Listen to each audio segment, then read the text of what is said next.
Assalamualaikum warahmatullahi wabarakatuh. Saya Muhammad Fikri dari jurusan Sistem Informasi 2018 akan menjelaskan perancangan data warehouse kepada rumah sakit studi kasus RSU Kota Banjar.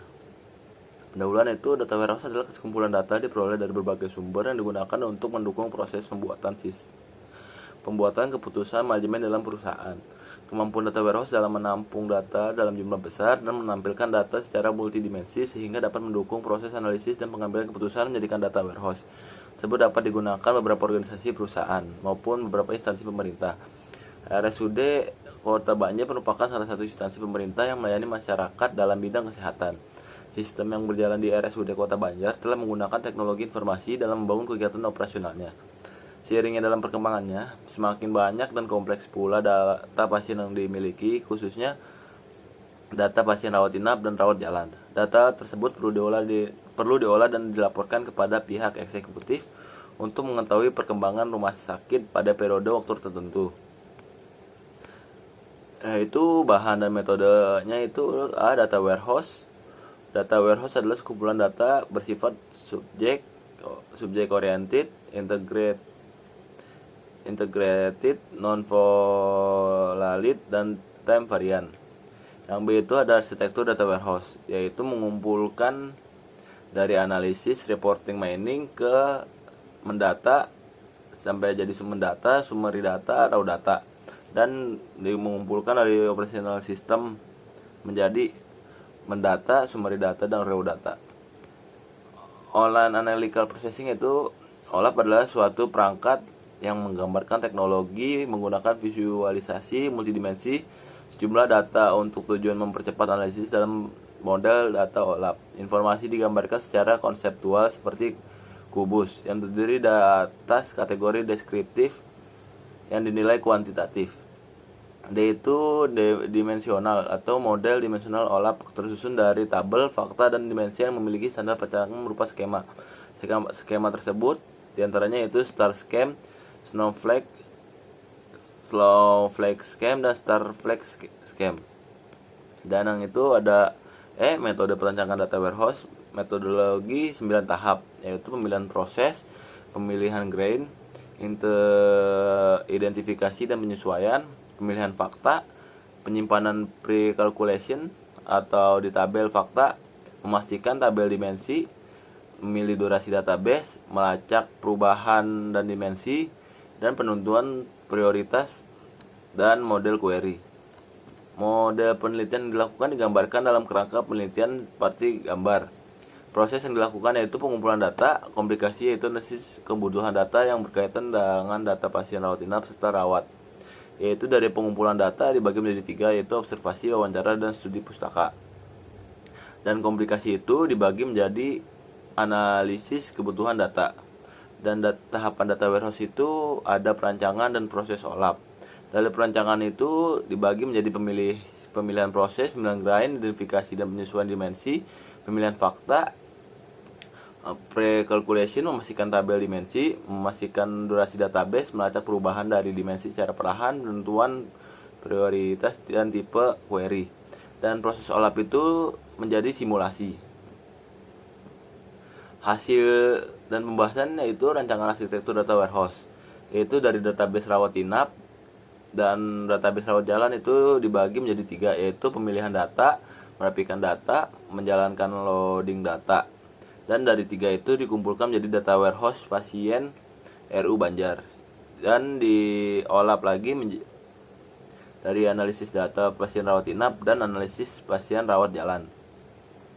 Tahapan data warehouse yaitu 1, perancangan data warehouse, pemilihan proses, pemilihan gratin, identifikasi dan penyesuaian dimensi, dan pemilihan fakta.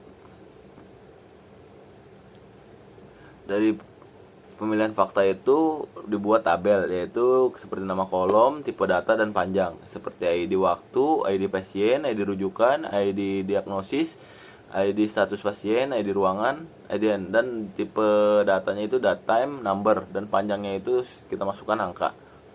Fakta RM rawat jalan yaitu fakta yang dipilih untuk digunakan pada tabel fakta RM Rawat jalan terdiri dari id waktu, id pasien, id rujukan, id diagnosis, id status pasien, id ruangan, id jenis pasien, id kecamatan. Dan penyimpanan atau prekalkulasi di tabel fakta, yaitu ada satu faktor rawat inap. Kalkulasi faktor rawat inap adalah jumlah pasien rawat inap berdasarkan jenis kelamin, pasien, kota, kecamatan, jenis pasien, asal rujukan, nama ruangan, bagian ruangan, kelas, pelayanan, tanggal masuk, hasil diagnosis, status pasien. Fakta rawat jalan yaitu kalkulasi fakta-fakta rawat jalan adalah jumlah pasien rawat jalan berdasarkan jenis kelamin pasien, kota, kecamatan, jenis pasien, asal rujukan, status pasien, dan total pasien rawat jalan. Dan memastikan tabel dimensi. Tahap ini merupakan tahap penambahan keterangan pada dimensi agar lebih mudah digunakan dan dimengerti user.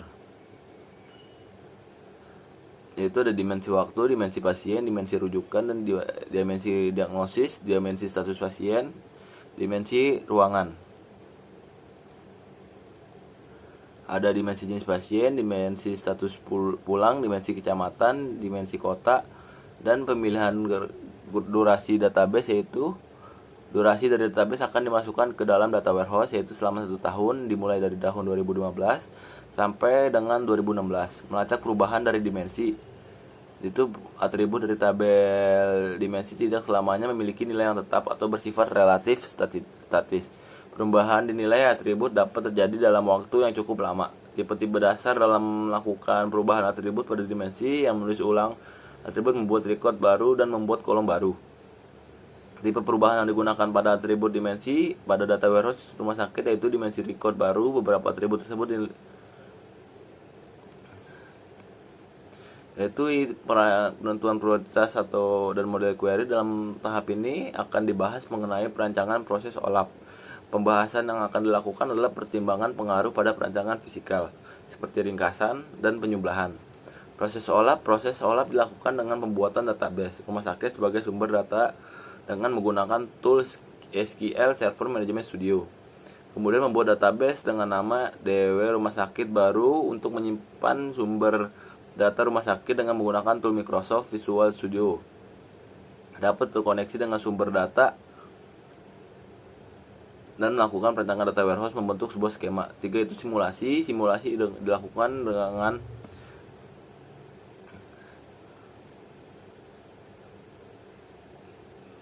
menampilkan beberapa informasi sebagai berikut: informasi jumlah pasien rawat inap, informasi jumlah pasien rawat jalan. Ya, dan ada hasil setelah dilakukan analisis. Kemudian data didesain database untuk data warehouse. Selanjutnya melakukan pembangunan database sebagai data source. Membutuhkan kub dalam proses OLAP untuk integrasi dan kemudian melakukan simulasi. 1. Membangun data source. 2. Proses OLAP. Yang ketiga itu simulasi. Simulasi itu informasi jumlah pasien rawat inap per dimensi, pasien berdasarkan jenis kelamin. B. Informasi jumlah pasien rawat jalan per dimensi, waktu berdasarkan bulan dan tahun. Dan kesimpulannya itu berdasarkan penelitian yang dilaksanakan di RSUD, maka dapat ditarik kesimpulan yaitu telah dibuat sebuah rancangan data skema Starflex. Skema tersebut melalui proses OLAP dengan data yang digunakan yaitu data yang berhubungan dengan data pasien di RSUD Kota Banjar. Telah dibuat analisis data berupa simulasi untuk penyampaian informasi atau laporan pihak eksekutif RSUD Kota Banjar. Beberapa simulasi analisa data yang dihasilkan yaitu membuat tampilan informasi atau dilaporkan pasien rawat inap berdasarkan jenis kelamin, kemudian dan kota, jenis pasien, asal rujukan, nama ruangan dan bagian ruangan, bulan, tahun, diagnosa, status pasien, dan kondisi pulang. Yang B, saran berdasarkan penelitian ini dapat disampaikan beberapa saran yang digunakan yaitu dalam ruang lingkup kajiannya dapat diperluas sehingga mencakup bagian yang ada di RSUD. 2 itu dilakukan pengembangan lebih lanjut, penelitian lebih lanjut dengan melakukan penerapan sistem data mining agar proses analisis dapat dilakukan secara lebih mendalam dan terpola berdasarkan pendekatan yang ada dalam sistem data mining. Sekian yang bisa saya sampaikan, kurang lebihnya mohon maaf. Wassalamualaikum warahmatullahi wabarakatuh.